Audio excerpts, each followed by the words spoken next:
അപ്പോൾ ഹാബിറ്റുകളെ കുറിച്ചാണ് നമ്മൾ തുടർച്ചയായിട്ട് സംസാരിച്ചുകൊണ്ടിരിക്കുന്നത്. അപ്പോൾ ഈ ഹാബിറ്റുകളിൽ ഈ റിലേഷൻഷിപ്സ് നന്നാക്കാനായിട്ടുള്ള അല്ലെങ്കിൽ നന്നായിട്ട് മെയിൻറ്റെയിൻ ചെയ്യാനായിട്ടുള്ള ചില ഹാബിറ്റുകളുണ്ട്. ധാരാളം പുസ്തകങ്ങളുണ്ട്. അതിനകത്തുനിന്ന് ഒരു 5 ഹാബിറ്റുകൾ നമുക്ക് ഒന്ന് മനസ്സിലാക്കുന്നത് നല്ലതായിരിക്കും. 5 habits four best relationships. Relationship എന്ന് പറയുമ്പോൾ ബേസിക്കലി ഞാൻ ഉദ്ദേശിക്കുന്നത് ഹസ്ബൻഡ് വൈഫ് അല്ലെങ്കിൽ ഫാമിലി റിലേഷൻഷിപ്സ് ആണ്. ലോങ് ടേം റിലേഷൻഷിപ്സ് മെയിൻറ്റെയിൻ ചെയ്യാനായിട്ട് ഈ 5 ഹാബിറ്റുകൾ വളരെ ആവശ്യമാണ്.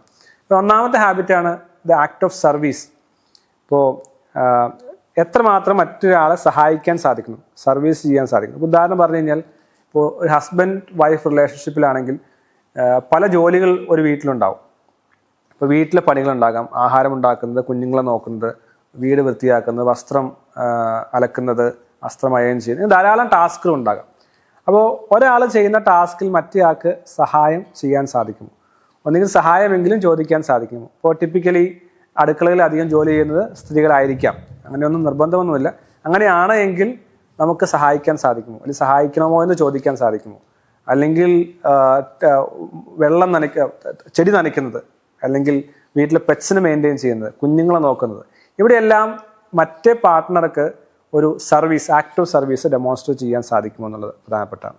രണ്ടാമത്തെ ഹാബിറ്റ് എന്ന് പറയുന്നത് ക്വാളിറ്റി ടൈമാണ്. രണ്ടാമത്തെ ഹാബിറ്റ് എന്ന് പറയുന്നത് ശരിക്കും നമ്മൾ കുടുംബമായിട്ട് ജീവിക്കുന്നു, ഭാര്യ ഭർത്താവ് അല്ലെങ്കിൽ കുറേ നേരം ഒരു വീട്ടിൽ ജീവിക്കുന്നു. പക്ഷെ എത്ര സമയം നമ്മൾ സംസാരിക്കുന്നുണ്ട്? അത് ക്വാളിറ്റി ടൈം നമ്മൾ രണ്ടുപേർ മാത്രം സംസാരിക്കുന്നുണ്ട്. ഇന്ന ജീവിതത്തിൽ എന്തൊക്കെയാണ് സംഭവിച്ചത്, എന്തെല്ലാം നന്മയുണ്ടായി, എന്തെല്ലാം പ്രശ്നങ്ങളുണ്ടായി, ഇങ്ങനൊരു 20 മിനിറ്റോ 1 മണിക്കൂറോ ഡെയിലി സംസാരിക്കാൻ സാധിക്കുന്നുണ്ടോ? അപ്പോൾ നല്ല റിലേഷൻഷിപ്പിനെ ബിൽഡ് ചെയ്യാനായിട്ട് ക്വാളിറ്റി ടൈം എന്ന് പറയുന്നത് വളരെയധികം ആവശ്യമാണ്. മൂന്നാമത്തെ കാര്യമാണ് പലപ്പോഴും ആളുകൾ ഇഗ്നോർ ചെയ്യുന്നതാണെന്ന് തോന്നുന്നു, കോംപ്ലിമെൻറ്റ്സ് അല്ലെങ്കിൽ ഗിഫ്റ്റ്സ് എന്ന് പറയും. ഇപ്പോൾ കല്യാണം കഴിയുന്ന സമയത്തോ അല്ലെങ്കിൽ കല്യാണത്തിന് മുമ്പോ ധാരാളം ഗിഫ്റ്റ് മേടിച്ച് കൊടുക്കുക, കോംപ്ലിമെൻറ്റ്സ് കൊടുക്കുക, ഇതെല്ലാം ഹാബിറ്റാണ് അല്ലെങ്കിൽ ശീലമാണ്, ഇമ്പ്രസ് ചെയ്യാൻ ശ്രമിക്കും. പക്ഷെ കല്യാണത്തിന് ശേഷം ഈ ഗിഫ്റ്റ് കൊടുക്കുന്ന കോംപ്ലിമെൻറ്റ് ചെയ്യുന്ന ശീലം ഇല്ലാതെയാകും. അപ്പോൾ അത് ഗിഫ്റ്റ് എന്ന് പറയുമ്പോൾ ഒത്തിരി വാല്യുബിൾ ആയിട്ടുള്ള ഡയമണ്ടോ അല്ലെങ്കിൽ നെക്ലേസോ ഒന്നും വേണമെന്നില്ല. ചെറിയൊരു പൂവായിരിക്കാം, ഒരു ചെറിയ ലെറ്റർ ആയിരിക്കാം, ഒരു നല്ല വാക്കായിരിക്കാം. അപ്പോൾ ഗിഫ്റ്റുകളുടെ പ്രാധാന്യം വളരെ കൂടുതലാണ്. അപ്പോൾ ഗിഫ്റ്റ് കൊടുക്കുന്നത്, ഗിഫ്റ്റിംഗ് എന്ന് പറയുന്നത് ഒരു ഹാബിറ്റാക്കി മാറ്റേണ്ടത് വളരെ ആവശ്യമാണ്.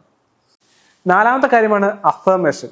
ഇപ്പോൾ ഈ കുടുംബ ബന്ധങ്ങളിലൊക്കെ എല്ലാവരും പറയുന്ന കാര്യമാണ്, എത്ര സ്നേഹമായിരുന്നു, എന്നോട് എപ്പോഴും ഐ ലവ് യു പറയുമായിരുന്നു, എന്നെ എപ്പോഴും നല്ല സുന്ദരിയാന്ന് സുന്ദരനാന്ന് പറയുമായിരുന്നു, നല്ല ആളാന്ന് പറയുമായിരുന്നു. ഇപ്പം അതൊന്നുമില്ല. Now it is taken four granted. ജീവിതം തുടങ്ങിക്കഴിഞ്ഞപ്പോൾ പഴയ വാക്കുകളൊന്നും പറയുന്നില്ല. അപ്പോൾ ഈ നല്ല വാക്കുകൾ വീണ്ടും വീണ്ടും പറയേണ്ടത്. ഇപ്പോൾ ഐ ലവ് യു എന്നായിരിക്കാം, ഇനി എനിക്ക് സ്വീറ്റസ്റ്റ് ആയിട്ടുള്ള ആളാന്നുള്ളതായിരിക്കാം, എനിക്ക് ഏറ്റവും പ്രധാനപ്പെട്ട ആളാന്നുള്ളതായിരിക്കാം. ഇത് തുടരെ പറയുക എന്നുള്ളത് തീർച്ചയായും ആവശ്യമാണ്. അല്ലാതെ ഓക്കെ കല്യാണം കഴിഞ്ഞു, ഇനി എൻ്റെ പാർട്ട്ണർ എൻ്റെ ആളായി എന്ന് തോന്നിക്കൊണ്ട് ടേക്കൺ ഫോർ ഗ്രാൻഡഡ് ആണെന്നുള്ള മനോഭാവമാണെങ്കിൽ ആ റിലേഷൻഷിപ്പ് പ്രശ്നത്തിലാകാൻ സാധ്യത. അപ്പോൾ കണ്ടിന്യൂസ് ആയി അഫർമേഷൻ ചെയ്യുക. ഇനി അഞ്ചാമത്തെ ഹാബിറ്റ് എന്ന് പറയുന്നത് ടച്ച്. ടച്ച് എന്ന് പറയുന്നത് വളരെ നല്ലൊരു ഹാബിറ്റാണ്, അത് വേണ്ട ഹാബിറ്റാണ്.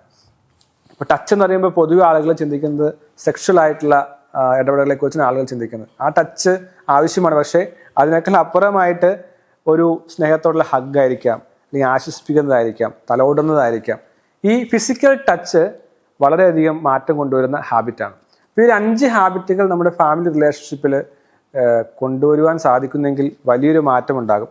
എല്ലാ ദിവസവും ഇന്നൊരു പേപ്പറിൽ എഴുതുക, ഭാര്യയും ഭർത്താവും ഒരു ടേബിൾ ഉണ്ടാക്കിയിട്ട് നോക്കുക, ഇന്ന് ഞാൻ ക്വാളിറ്റി ടൈം സ്പെൻഡ് ചെയ്തോ, ഇന്ന് ഞാൻ അഫർമേഷൻ ഉപയോഗിച്ചോ, ഇന്ന് ഞാൻ ആക്ട് ഓഫ് സർവീസ് കൊണ്ടുവന്നോ, ഇന്നല്ലെങ്കിൽ ഈ ആഴ്ച ഞാൻ ഗിഫ്റ്റ് കൊടുത്തോ.